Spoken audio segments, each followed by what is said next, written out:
Tira isso aqui. Possamos estar em paz, né? Que Jesus nos abençoe. Possamos realmente nessa tarde sairmos daqui fortalecidos em nossos corações, em nossas mentes, para ir enfrentando as dificuldades. Eu agradeço a casa mais uma vez, a Maria, pelo chamamento, né? Sempre é uma oportunidade da gente estudar, aprender mais. Falo por mim mesmo, né? E é muito bom estar aqui nessa casa de trabalho, no bem, casa de Fabiano, que a gente já conhece há longo tempo, né? Pelo trabalho que exerce no movimento espírita. Hoje a mensagem trazida é da primeira parte do Livro dos Espíritos, que é dividida em 4 partes, e essa primeira parte Kardec colocou as causas primárias, começando por Deus.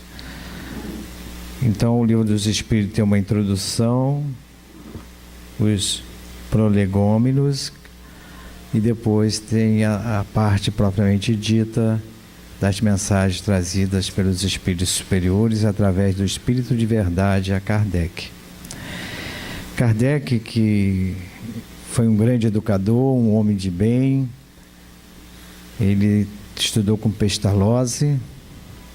Aos 10 anos ele foi para a Suíça, na cidade de Verdun, para aprender as coisas da matéria, a parte intelectual. E estudou com brilhantismo ali desde pequeno. Pestalozzi é considerado o educador da humanidade. Então, esse homem brilhante, né, que nasceu em Lyon, conhecido como o mestre lyonês, ele coloca no Livro dos Espíritos, com muita precisão, logo na primeira parte, Deus. Por que isso? Porque é a base de tudo. É toda a nossa essência. É todo o nosso ser. Tudo foi criado por Deus. Então ele que faz a codificação, que vai ordenar, compor todo o Livro dos Espíritos, montar, o faz com esse brilhantismo. Ele seleciona as partes para que elas possam ali melhor trazer a mensagem do plano espiritual. Então, logo na primeira pergunta, que eu acredito que todos conhecem, né? Ela nos traz o pronome interrogativo que, ao invés de quem. Então, quem chegou agora? Então a gente sabe que já tem alguém ali para responder, ou seja, quem chegou, essa resposta terá uma pessoa, que se pode conhecer ou não. Mas o que não tem relação com o ser. O que seria Deus? Essa foi a intenção de Kardec. Então ele faz essa pergunta com esse pronome de forma que a gente tem uma resposta mais segura de tudo que foi dito sobre Deus. Então ele pergunta: que é Deus? E os Espíritos respondem que é a inteligência suprema, causa primeira ou primária de todas as coisas. Então é a base de tudo. Nós que temos uma visão já de outras religiões, de um Deus que seria um velhinho de barba, né?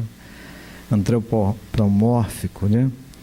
Antropomórfico, a gente fica assim, no primeiro momento, para quem chega na doutrina, ver assim uma resposta com tanta firmeza, com tanta clareza pelo plano espiritual, nos mostrando que ainda nós não temos condições ainda de saber o que é Deus. Então é essa inteligência que cobre todo o universo, não só o nosso planeta. Uma vez eu saí, fiz um estudo mais ou menos parecido com esse, aí veio uma senhora falar comigo: seu Gilberto, mas eu sempre achei que Deus, ela estava chegando no espiritismo mais ou menos naquela época, que Deus fosse um velhinho de barba.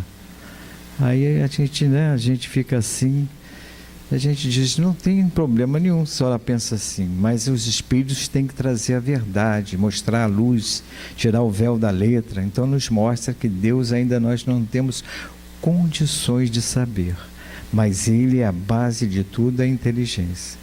O mais importante é a nossa reforma íntima, né? Nós nos reformarmos, nos conhecermos, nos modificarmos, sermos melhores, né? Então ela se sentiu mais confortada. Acredito que hoje ela já tem essa compreensão melhor sobre o que seja Deus.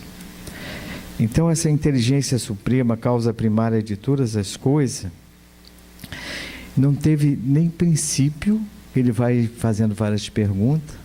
Não teve um início, porque se ele tivesse um início, alguém fez Deus, não seria mais Deus. Então eles explicam isso, não tem início nem fim. É difícil a gente entender isso. Só realmente através da nossa progressão para Deus, através das reencarnações, através de sermos espíritos melhores, caminhando para espíritos puros, vamos compreendendo toda essa mecânica,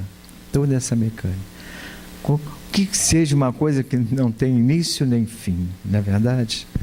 Mas eles nos explicam isso. Aí Kardec pergunta, mas será que não seria o infinito, aquilo que não tem fim? Aí ele responde, isso é muito incompleto, uma pobreza de linguagem humana. Então, não temos condições de definir. Apesar que para nós também o infinito é uma coisa que a gente tem dificuldade em compreender. Para vocês terem uma ideia, hoje o cientista entende que o universo, né, ele é infinito, mas há bem pouco tempo eles achavam que era finito, ou seja, que tinha um fim. Então isso na literatura é uma dificuldade. Fernando Pessoa acha que tem que ter um fim, né? Todo barco, ele diz na sua poesia, que todo barco vai chegar ao porto da sua caminhada, da sua chegada da sua vida, né? Mas em termos de Deus é uma coisa completamente diferente. É a busca realmente da essência. Então André Luiz nos fala que nós estamos cercados dessa atmosfera divina, estamos imersos no hálito divino, através do fluido cósmico universal. Então essa energia é Deus, tudo é Deus. Então ele vai perguntando. Aí tem a parte que até hoje muitas pessoas não acreditam em Deus. Existe cada vez mais, né, pelas dificuldades que se passa, por isso que a gente enfrenta todas essas dificuldades atualmente no mundo, né, não só no nosso país, que a gente vê pelo noticiário, mas as guerras que a gente vê na Líbia e em outras regiões, nos mostra que muita gente entende onde está Deus nesse lugar. Mas a doutrina nos esclarece que estamos encaminhada para um mundo de regeneração. Então, nesse caminhar, a gente vai aprendendo todas essas coisas. A lição que está aqui nesse jornalzinho de vocês, nos traz editorial, nos mostra isso, através de Amélia Rodrigues. Estava lendo aqui quando eu cheguei. Então, realmente, onde está a prova de Deus? Aí ele fala através de um conceito, um axioma. Todo efeito tem uma causa. Quem fez o universo, né? Foi Deus, que nos mostra essa beleza. Mas apesar, quando estou envelhecendo um pouco agora, né, a gente vai chegando. Eu quando era bem jovem, eu tive a oportunidade, na faixa de menos de 30 anos, eu tive a oportunidade de trabalhar em São Paulo, pela minha empresa, tinha uma sede lá, havia uma necessidade, e a gente teve essa oportunidade. Eu digo oportunidade que é sempre uma nova cidade, eu quase não viajava naquela época, não é como hoje, né, que a gente viaja mais, tem mais recursos, assim, tecnológicos, inclusive. Então eu viajava na ponte aérea para São Paulo no Eletra, que era um avião com 4 motores, 2 de um lado, que é mais antigo, conhece, 2 de um lado, 2 do outro. É um avião muito seguro, muito seguro. Mas hoje, depois, eles mudaram para as turbinas, aviões a jato, modernidade, chegou a lei de progresso. Mas eu tinha um companheiro que ele não acreditava em Deus de maneira nenhuma. E eu já ainda não era espírita, mas tinha uma espiritualidade, né? Minha mãe muito católica, a gente participava das confraternativas da igreja, mas eu achava aquilo tão estranho, mas a gente ia tocando a vida. Mas numa viagem que eu vim de São Paulo, nós pegamos um temporal tão forte, esse temporal de verão aqui, e as cadeiras do Eletra, uma do lado da outra, era mais simples esses aviões, né?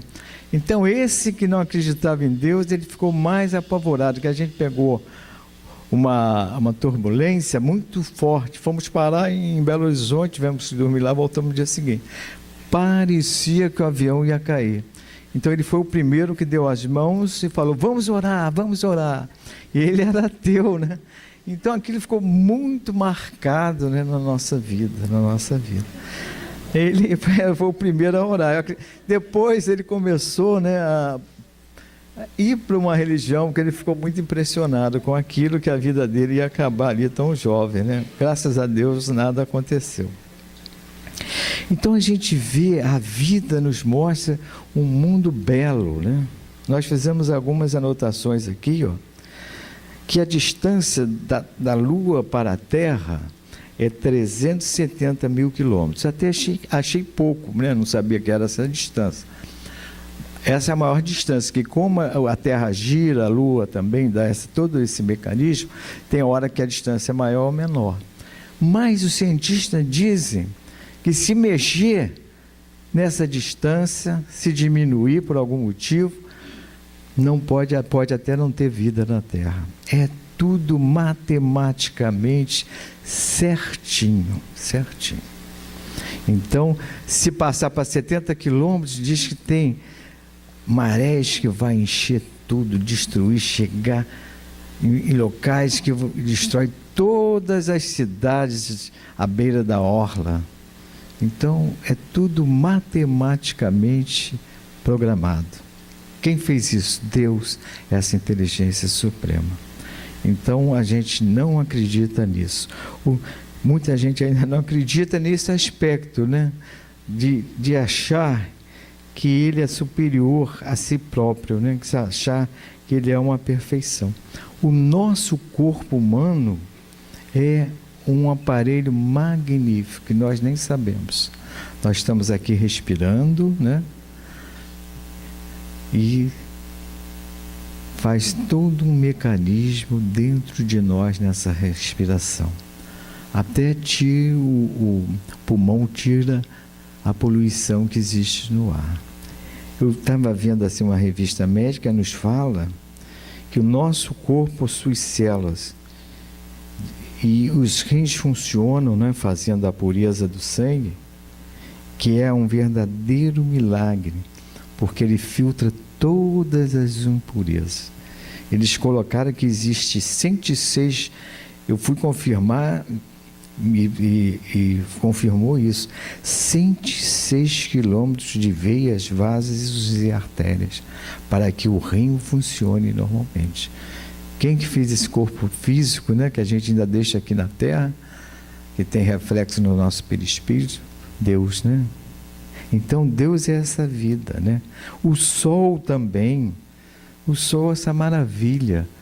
Agora que o homem, né, deu no noticiário essa semana, conseguiu mandar alguma coisa no sol, para o sol, através de uma sonda, para que seja mais apurado as coisas do sol, né? Vão estudar mais o sol. Nunca conseguiram mandar nada para o sol, nada. Porque a tamanha incandescência, né? Força magnética, calor que não consegue, derrete tudo. Tem um livro do Chico que diz que tem alguns espíritos que se reúnem no sol. Deve ser muito evoluído, né? Muito evoluído. Então agora que o homem está mandando isso. Aí eu estudando isso para trazer esses axiomas, né? Mostrando as coisas de Deus. E quem fez isso? Só pode ser Deus. Essa causa primária de todas as coisas. Aí eu pensei, isso é a minha ideia. Por que o homem ainda não conseguiu ir na Lua, né? Fazer uma civilização ali, que é tão assim relativamente perto? porque vai ter uma briga, vão jogar uma bomba, a lua vai sair do lugar, vai morrer todo mundo aqui.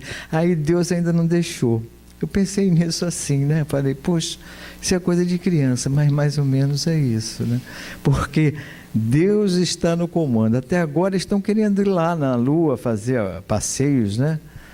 Mas tem que ir com muita calma, porque se tiver uma briga lá e mexer na posição da lua, vai trazer muitos transtornos para nós. Então, a nossa galáxia é uma coisa maravilhosa, né? Os cientistas dizem que nós temos mais de 100 bilhões de estrelas. O Sol é uma estrela, né? De quinta grandeza. Então, tem mais de 100 bilhões. Existem trilhões de galáxias semelhantes à nossa. Se vocês, eu fiz uma pesquisa, descobriram até um planeta que é todo de ouro, de brilhante. Falei, nossa senhora, vão querer roubar esse planeta a qualquer momento. Mas ele foi pouco divulgado. Mas a massa desse planeta, a composição, o seu solo, é de material altamente rico. Altamente rico. Então, essa parte eu acho que nós espíritos, temos essa certeza que Deus existe. Não há como, né? A gente vê essa maravilha correndo em todo o nosso planeta. Hoje a vitamina D está em moda, né? E ela é proveniente do Sol, porque a gente fica com muito medo de apanhar sol por causa do câncer, né? Deixamos de pegar um pouquinho de sol pela manhã, no final da tarde. Então os médicos dizem que a vitamina D é proveniente do Sol. Então tem a que a gente compra na farmácia, com a receita médica, mas se a gente ficar um pouquinho no sol, né, Deus dá tudo, você já tem a vitamina D.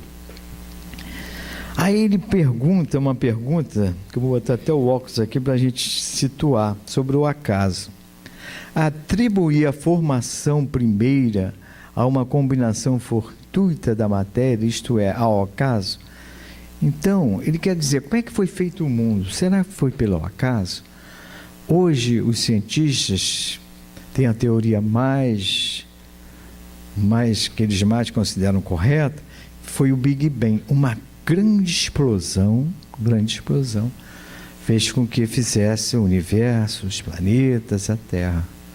Então, os cientistas ainda continuam estudando para saber realmente como que se fez isso.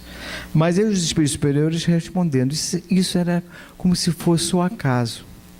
Então, ele falou que o acaso é como se os espíritos superiores responderam a Kardec, que o acaso é como se não fosse nada. Acaso não existe. Se o acaso tem alguma coisa de inteligência, deixa de ser acaso. Aí a gente pode dizer, é Deus trabalhando. É Deus trabalhando.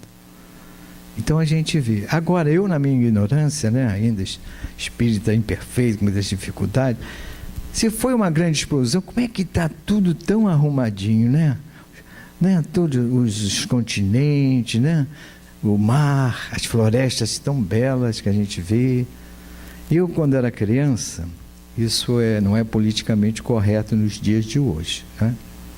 Então ninguém deve fazer isso. Mas eu soltava a bombinha. Vocês conhecem a bombinha de São João, está chegando. Botava assim umas 5 ou 10, botava uma lata. Pá! A lata ia lá em cima, voltava toda queimada, toda quebrada. Como é que uma explosão dessa vai fazer um planeta tão harmonioso? Parece uma casa de boneca, né? Então é Deus trabalhando. Não há como fugir disso. Então, nós espíritas, sabemos que o acaso não existe, né? Realmente, alguma coisa aconteceu porque houve algum motivo dessa vida, das imperfeições que nós adquirimos agora, nesse momento, dessa existência, ou, se for tão complicada, de vidas anteriores. De vidas anteriores. Às vezes surge. Eu fraturei essa mão aqui, né? E fiquei praticamente mais de 1 ano fazendo fisioterapia, uma coisa assim que eu estava caminhando, não tinha nada, como se alguém me jogasse lá embaixo, eu batisse com a mão assim. Eu falei, nossa, aí a pessoa falou, você tem que ir para a academia, você está com idade. Mas eu estava vindo da academia, e naquela época eu estava bem sarado, sabe? Eu estava animado com a academia. Não era isso, era alguma coisa do passado. Eu bati em alguém, alguma coisa. Então, fugiu da lei de Deus, surgem essas dificuldades. Então, o acaso não existe. Atributos da divindade. Essa é uma parte do estudo de hoje. Então, ele diz assim: pode o homem compreender a natureza íntima de Deus? Eles responderam que não, né? A gente não conhece a nossa intimidade, né? Quanto mais de Deus, da parte, né? Não, falta sentido para nós. Quanto mais apegado na matéria, ele esclarece isso. Quanto mais tiver o espírito obscurecido pela matéria, fica mais difícil ainda compreender Deus. Quando pela sua perfeição se houver aproximado de Deus, ele o verá e compreender. Isso já é numa fase que a gente está como espírito em plenitude, espírito puro. Então nós não temos condições ainda de entender o que seja Deus. Mas eles fazem uma ressalva. Você pode sentir Deus em você.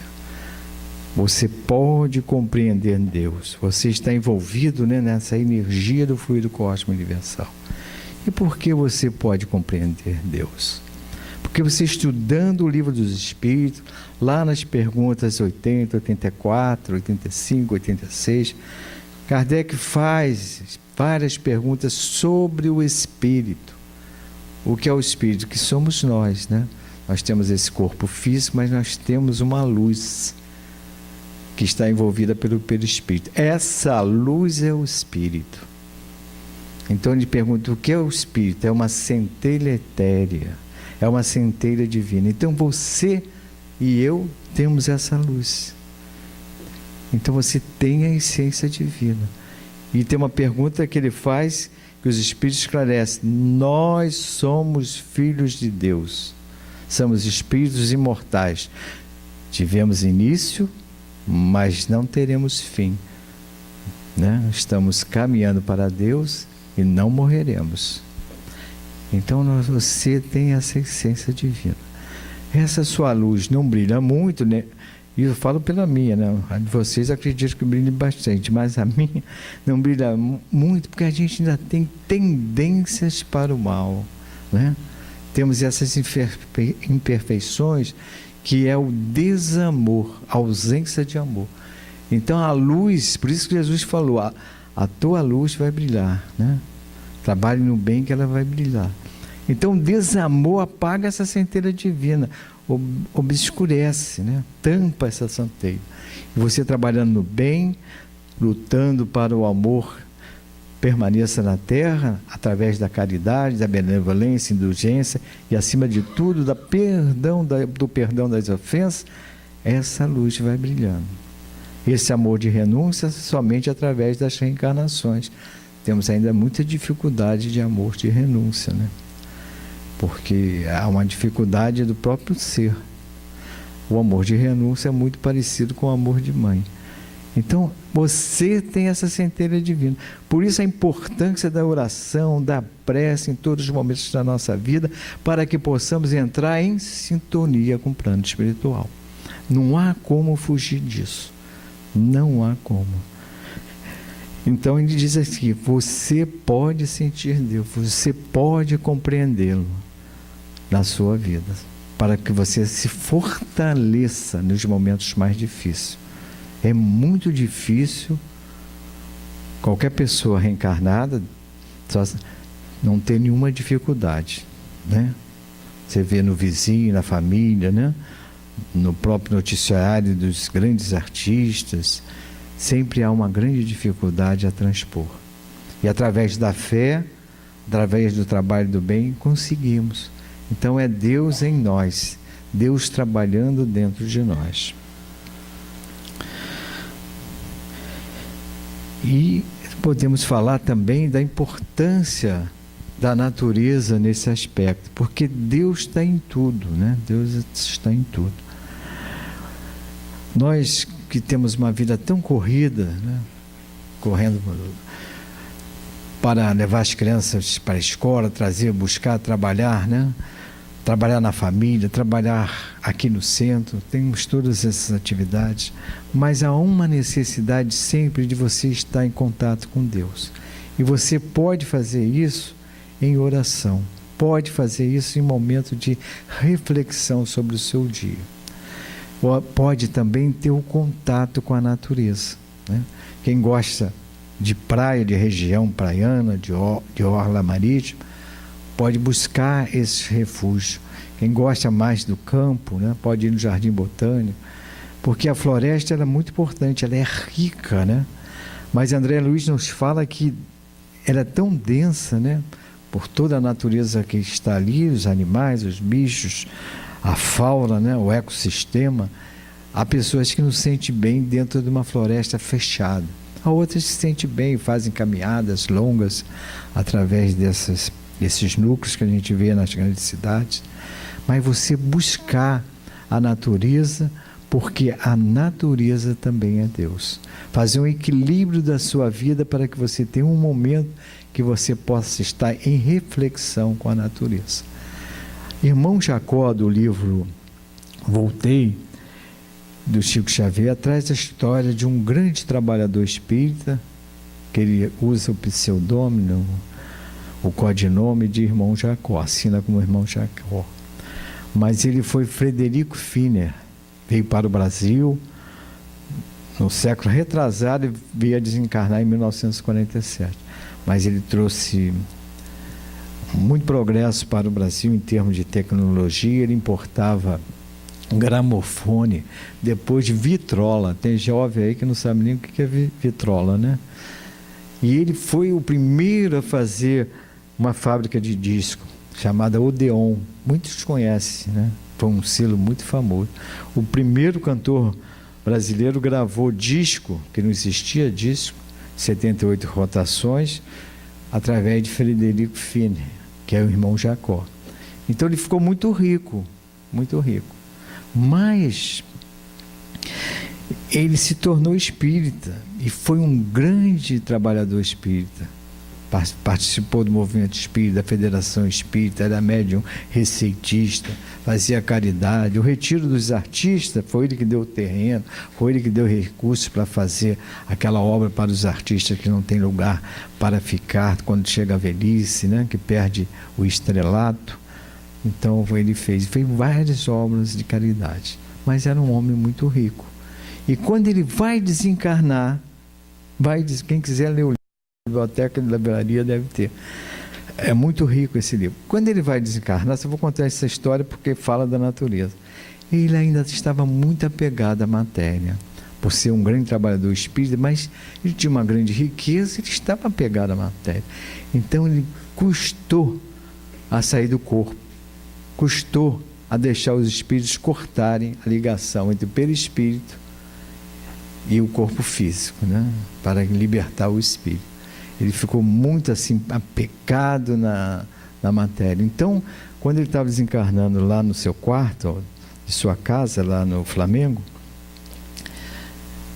que é uma casa belíssima, hoje é um local cultural. Agora não me lembro o endereço, mas é do Sesc, né? É uma casa muito bonita, no Flamengo. Então, Flamengo ali, meados de Botafogo. Dr. Bezerra, como ele foi um grande trabalhador, Dr. Bezerra veio buscá-lo, junto com a sua irmã, a filha dele, Marta. Mas mesmo assim o Dr. Bezerra não conseguiu liberá-lo. Aí sabe o que fizeram? Os espíritos superiores, Dr. Bezerra, a filha dele, Marta, que estava desencarnada, o levaram à praia. Ainda estava encarnado ele foi em corpo psicossomático, né? Ainda o cordão fluídico ligado ao seu corpo físico. Ele foi para a praia para se recuperar, né? Se recuperar as energias, revigorar o seu fluido vital para que ele pudesse desencarnar. Até é engraçado que ele chega na praia, está de pijama assim, fala: o que eu estou fazendo aqui de pijama na praia? Que vergonha, né? Ele não sabia nem que ele estava desencarnando. Então ele precisou de um contato com a natureza, com Deus, né? Então agora quando eu vou caminhar na praia de tarde, eu falo com a minha esposa: para qualquer problema, já fui na praia, né? Não tem esse problema. Que às vezes ela não quer que eu vá, né? Porque eu gosto de caminhar de tarde, quando eu passo ali no recreio, na casa do meu filho. Não, essa é a hora de ir. Não, qualquer coisa, eu desencarnar de noite, eu digo, já fui na praia, né? Então você vê, porque nós estamos falando de Deus, aonde Deus está, né? Então a gente tem que buscar essa essência divina, né? A nossa opção por bem. Aí tem essa parte tão bonita, que é os atributos de Deus, né?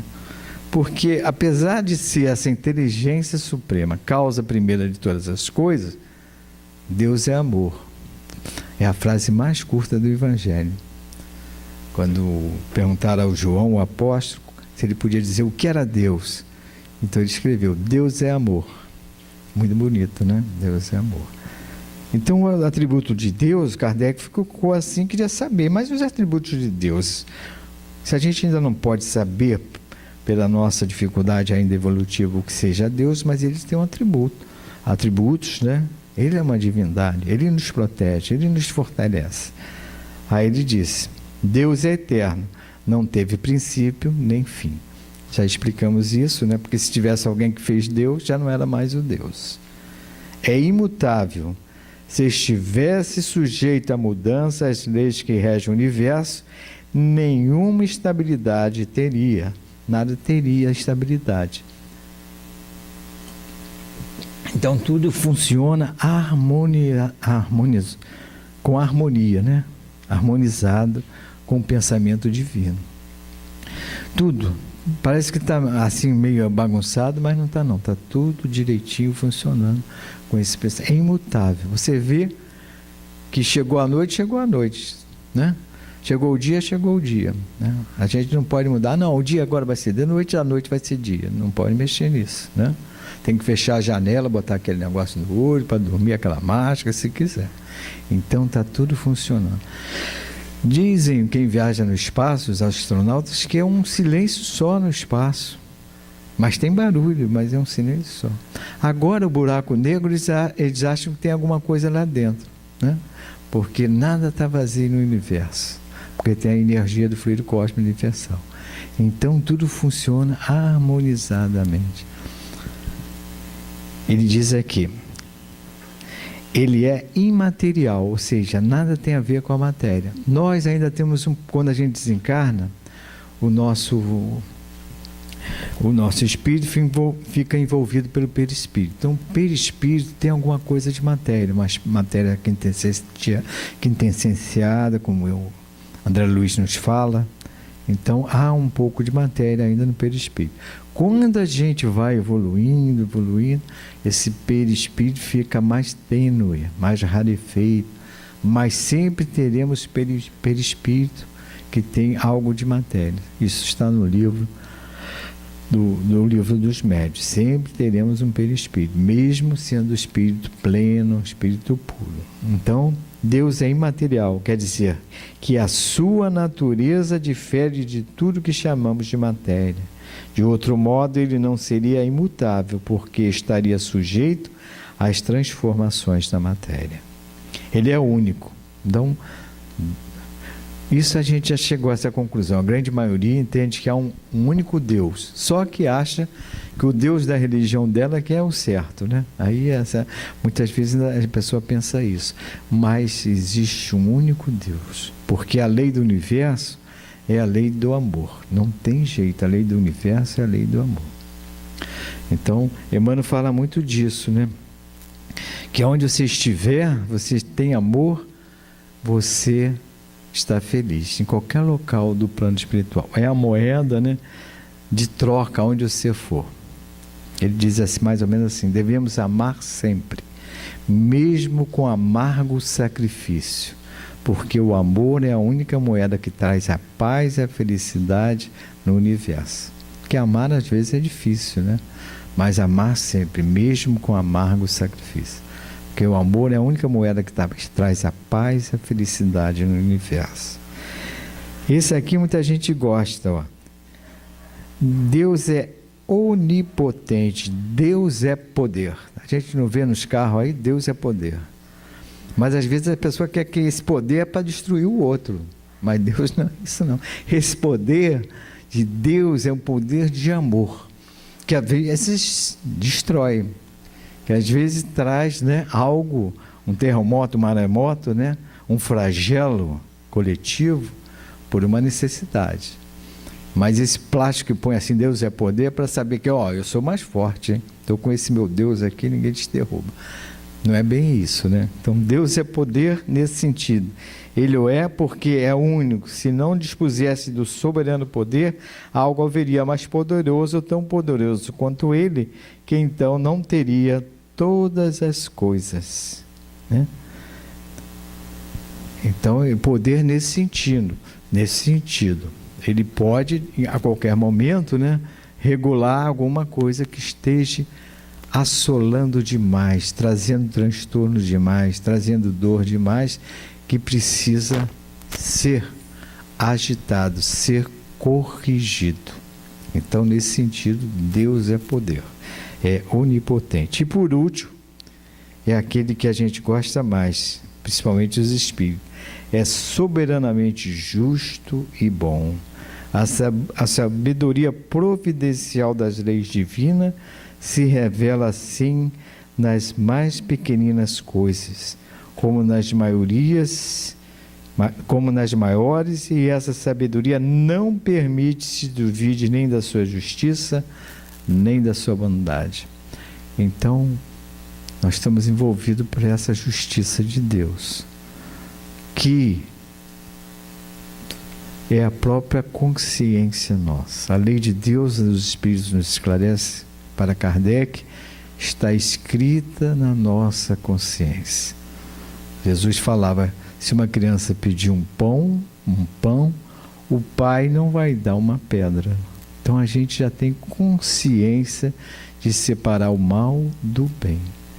Então, quando a gente desencarna, se a gente está muito desequilibrado, fez coisas, plantou a nossa semeadura, será difícil. Haverá resgate perante a lei de Deus. Mas não é castigo de Deus. É a nossa própria consciência que, através da sua lei, nos mostra o nosso caminhar errado, que fugiu da sua lei e necessitamos retorná-la. Mas isso a gente fala muito, né, que é o merecimento na doutrina espírita. Mas quando se fala em justo e bom, né, está incluída a misericórdia de Deus. Por isso que a gente não deve perder a esperança nunca.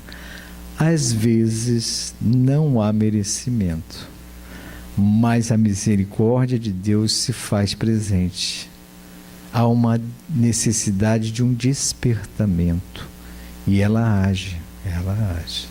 A gente vê isso diariamente, né? Para se ajustar depois, em outro momento, você se ajustar perante a lei. Então essa misericórdia é que nos fortalece muitas vezes, né? Às vezes as coisas estão tão difíceis. Nunca aconteceu isso com vocês, não? Você tem um problema para resolver, uma coisa confusa de família, e você dorme, quando acorda de manhã, alguém já resolveu aquilo? Já aconteceu comigo, né?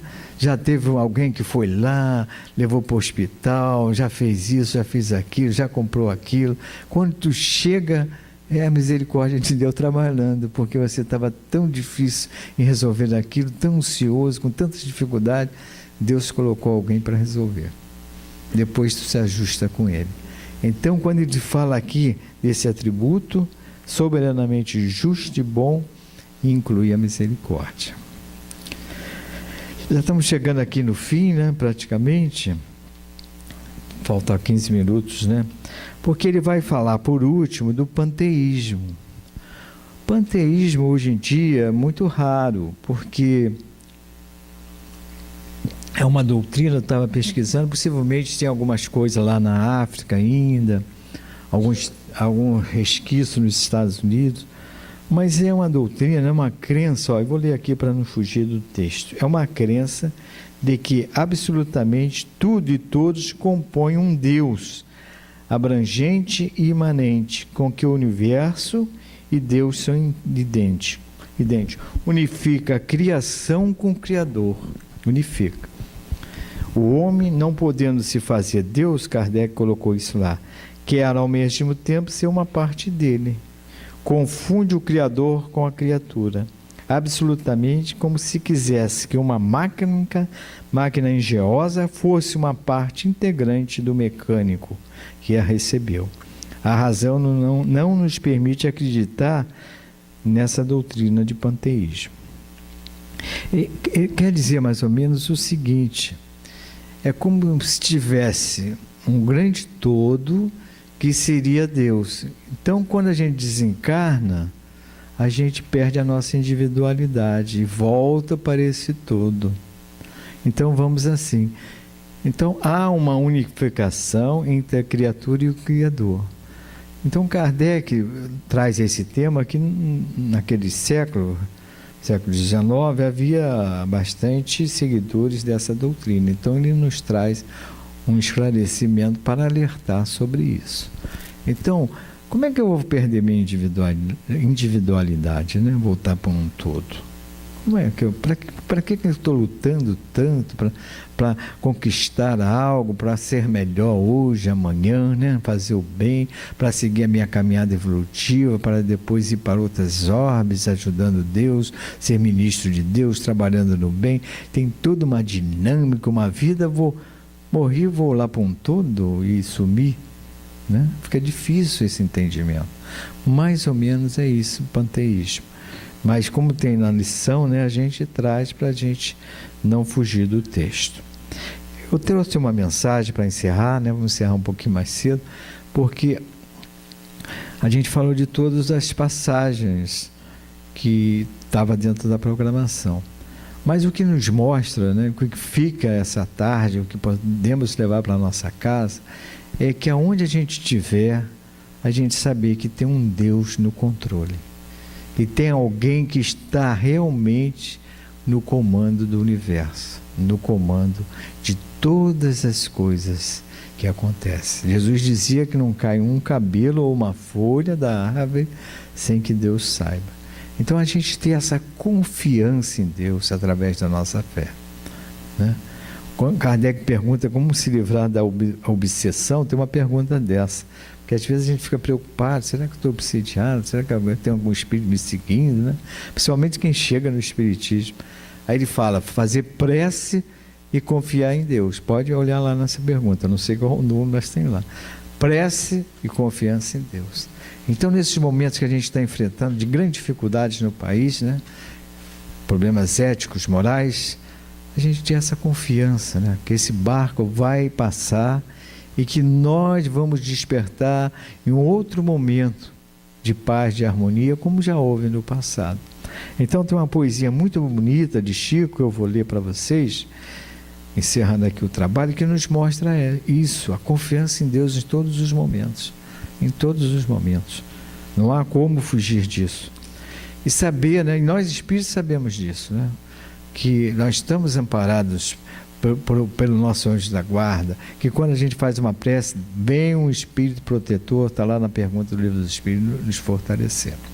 Essa mensagem é de Emmanuel, de Chico Xavier, está no livro Momentos de Paz. Não sei se vocês conhecem, mas ela diz assim: disseram que não vencerás em teus empreendimentos. Disseram que o teu doente querido está no clima da morte. Disseram que atravessarás longa noite de provações. Disseram que não mais encontrarás o trabalho que mais desejas. Disseram que não te recuperarás de certas perdas sofridas. Disseram que não realizarás os sonhos que acalentas. Disseram que os entes amados distantes de ti nunca mais voltarão ao teu convívio. Disseram que o desgaste do corpo físico não mais te permitirá as realizações que tanto almejas, que por essa ou aquela falta andarás sobre a terra, constantemente sob pedras e espinhos. Tudo isso disseram. Entretanto, continuo agindo, servindo, orando, amando e esperando, porque a opinião de Deus é diferente. Então, que possamos ter essa confiança, né, nessa mensagem tão bonita. Ele estava ali completamente destruído, mas a opinião de Deus era diferente. Que Jesus nos abençoe.